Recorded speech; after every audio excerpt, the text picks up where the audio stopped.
as the Jordan and LeBron conversation will likely never end, and perhaps our future grandkids will be debating about it 50 years from now. The two played in different times and dominated their generations unlike any other. While Jordan stood out from the mid-80s to the late 90s, and LeBron has been amongst the NBA alpha dogs for most of his career, MJ officially retired in 2003, playing his last game on April 16th against the Sixers, while LeBron came into the league straight out of high school exactly 71 days later. What's up guys, my name is Wilson. Only a handful of players ever get the opportunity to play with arguably two of the best basketball players ever. Although many people will argue and put other guys like Kareem or Magic as the GOAT, we all have different opinions and sometimes we change our minds every once in a while. I posted a video a couple weeks ago discussing why LeBron will never surpass Jordan as the greatest, and I stand by it. Here's the link to the video if you want to check it out. Earlier this week, John Gonzalez from The Ringer wrote a fascinating piece on life alongside Jordan and LeBron, discussing one of the players' perspective on playing with both of them.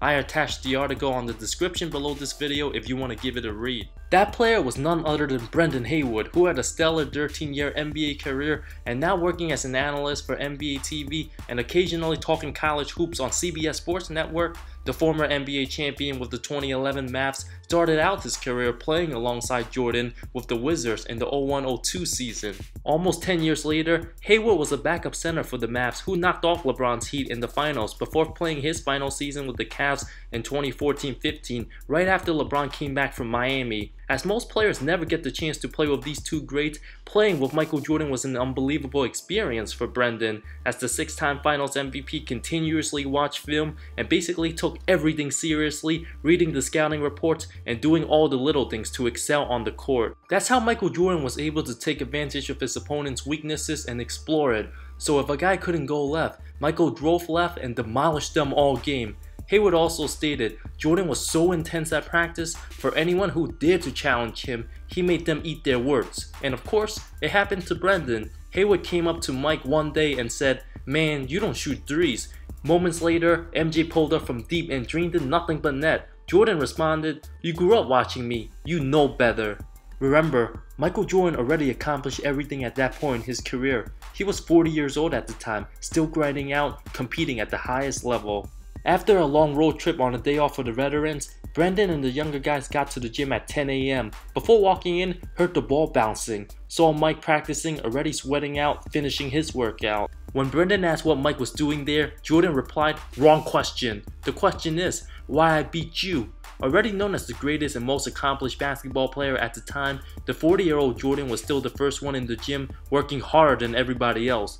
Those are some of the qualities that makes MJ truly the GOAT. LeBron James is great in his own unique ways, and perhaps the most gifted athlete in the history of this world, James is a totally different person than Jordan.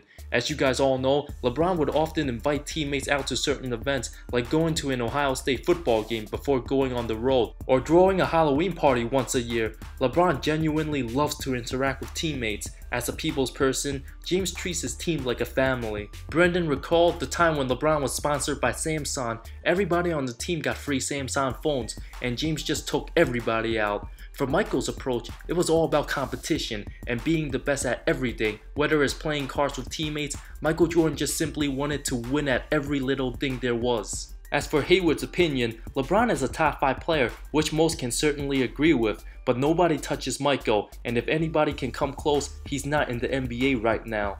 Haywood's former teammate Larry Hughes played with the Wizards in Jordan's final season and 2.5 years with LeBron from 05-06 to 08 before being sent to the Bulls on a 3-team deal. The Dirt teammate also played with the Wizards in 02-03 alongside Haywood and Hughes. Jerry Stackhouse, who's now the current coach of the 905 Raptors G League team. Stackhouse actually led the Wizards in scoring that season, averaging 21.5 a game, the only time Michael Jordan did not lead his team in points per game during his final season.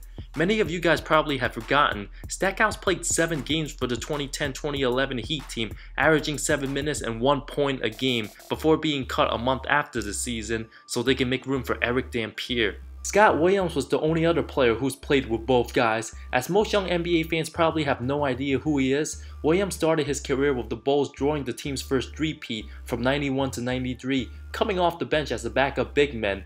ended up playing for 7 different teams throughout his career before finishing up his final season in 04-05 with the Cavs, where LeBron was only in his second year. In November of 2013, when James was coming off his second straight championship with Miami, in an interview with ESPN staff writer Michael Wallace, Williams stated that James was armed with just as much skill as Jordan had and was surrounded by the same level of talent and coaching leadership. At the time, Miami only started 5-3 to begin the season, similar to the Bulls in '93. Chicago also had its slumps, won 10 fewer games compared to the previous year. On a quest for a three-peat, LeBron came up short in the NBA Finals, losing by a combined record margin of 70 points to San Antonio, while Jordan annihilated the Suns, averaging 41 points that series, capturing his first three-peat. Once again, Brendan Haywood, Larry Hughes, Jerry Stackhouse, and Scott Williams were the only players to play with both Jordan and LeBron, while James's coach Tyronn Lue also played with Jordan on the Wizards. Thank you so much for watching this video. I talk NBA comparisons, amazing storylines, NBA history, and anything basketball that will interest you. If you love the NBA, subscribe to my channel. See you next time.